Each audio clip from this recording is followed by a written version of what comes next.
Item ಯಾವುದೇ ಇರಲಿ try ಮಾಡಿ ಆಚಿ ಚಿಕನ್ ಮಸಾಲಾ. ಬೇಕಾಬಿಟ್ಟಿ ಕಾಮಗಾರಿ, ರಸ್ತೆಯ ಗುಂಡಿಗೆ BMTC. ನೋಡಿ, ಕಾಮಗಾರಿಗಳು ಸರಿಯಾದ ರೀತಿಯಲ್ಲಿ ಆಗಲಿಲ್ಲ ಅನ್ನೋದಾದರೆ ಏನೆಲ್ಲ ಸಮಸ್ಯೆಗಳು ಎದುರಾಗುತ್ತೆ ಅನ್ನೋದಕ್ಕೆ ಮತ್ತೊಂದು ನಿದರ್ಶನ.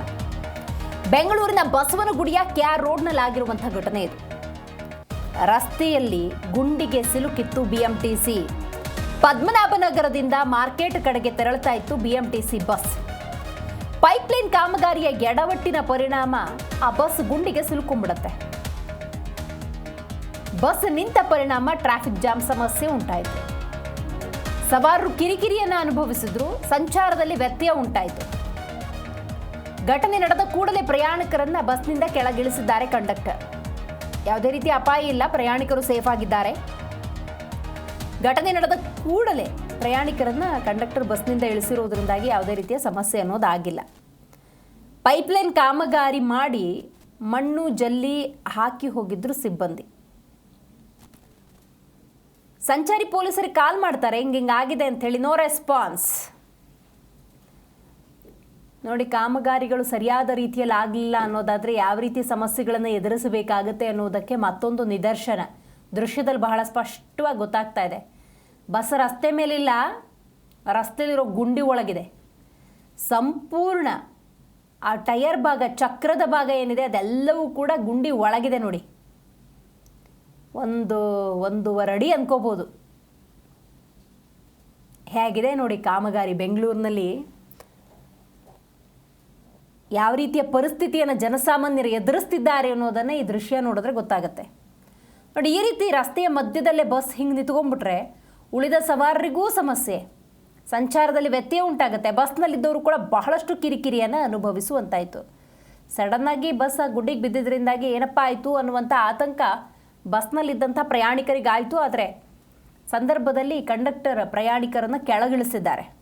ಪ್ರಯಾಣಿಕರು ಸೇಫ್ ಆಗಿದ್ದಾರೆ. KA 57 FO 827 ಬಸ್ ನಂಬರ್ ಇದು.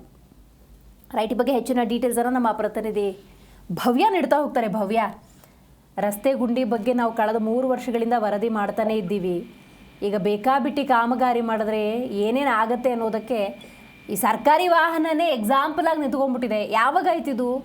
ಪ್ರಯಾಣಿಕರು ಸಕಾಲಕ್ಕೆ ಅವರವರ ಕಚೇರಿಗೋ ಮನೆಗೆ ತಲುಪೋದಕ್ಕೆ ಸಾಧ್ಯ ಆಯ್ತಾ? ಕಂಡಕ್ಟರ್ ಮತ್ತು ಚಾಲಕರು ಏನು ಹೇಳಿದ್ರು ಇದ್ರ ಬಗ್ಗೆ?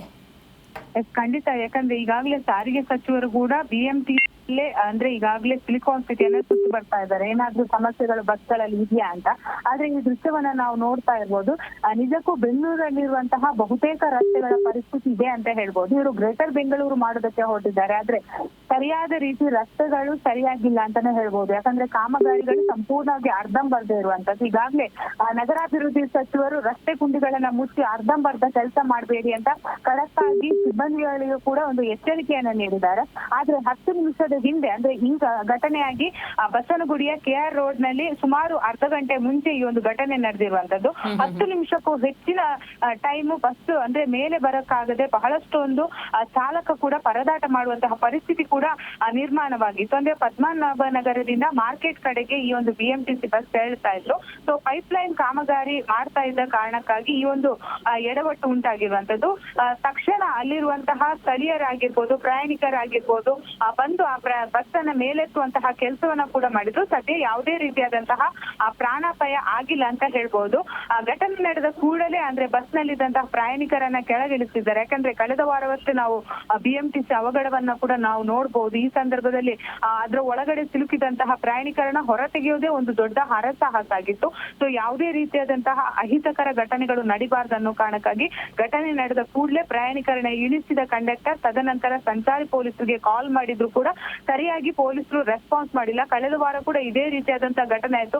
ಘಟನೆ ನಡೆದು 1 ಗಂಟೆಗಳ ಕಾಲ ಕೂಡ ಪೊಲೀಸರು ಸ್ಥಳಕ್ಕೆ ಬಂದಿಲ್ಲ. ಇವತ್ತು ಕೂಡ ಅದೇ ರೀತಿಯಾದಂತಹ ಘಟನೆ ಮರುಕಳಿಸಿರುವಂತದ್ದು. ಯಾಕಂದ್ರೆ ಒಂದು ಕಡೆ ರಸ್ತೆಯಲ್ಲಿ ಪೈಪ್ಲೈನ್ಗೆ ಒಂದು ಗುಂಡಿಯನ್ನ ತೋಡಿದ್ದಾರೆ, ಮತ್ತೊಂದ್ ಕಡೆ ಅದನ್ನ ಮುಚ್ಚುವಂತಹ ಕೆಲಸ ಮಾಡಿಲ್ಲ, ಬ್ಯಾರಿಕೇಡ್ ಅನ್ನ ಹಾಕಿಲ್ಲ. ಸೊ ಸರ್ಕಾರಿ ವಾಹನವಾದ BMTC ಬಸ್ ಸಿಲುಕಿ ಒಂದು ಬಹಳಷ್ಟು ಕಾಲ ಒಂದು ಟೈಮ್ ವೇಸ್ಟ್ ಆಗುವಂತಹ ಪರಿಸ್ಥಿತಿ ನಿರ್ಮಾಣ ಆಯ್ತು. ಹಾಗೇನೆ ಟ್ರಾಫಿಕ್ ಜಾಮ್ ಕೂಡ ಉಂಟಾಯ್ತು. ಸದ್ಯ ಅಲ್ಲಿ ಕ್ಲಿಯರ್ ಮಾಡೋದ್ರಲ್ಲಿ ಪ್ರಯಾಣಿಕರಾಗಿರ್ಬೋದು, ಕಂಡಕ್ಟರ್, ಚಾಲಕರು ಯಶಸ್ವಿಯಾಗಿರುವಂತದ್ದು. ಅದೇ ದಿವ್ಯಾ, ನೀವು ಹೇಳಿದಾಗೆ ಬೆಂಗಳೂರಲ್ಲಿ ಬಹುತೇಕ ಕಡೆಗಳಲ್ಲಿ ಇಂಥದ್ದೇ ದೃಶ್ಯಗಳು ನಮ್ಗೆ ಕಾಣ್ ಸಿಗುತ್ತೆ.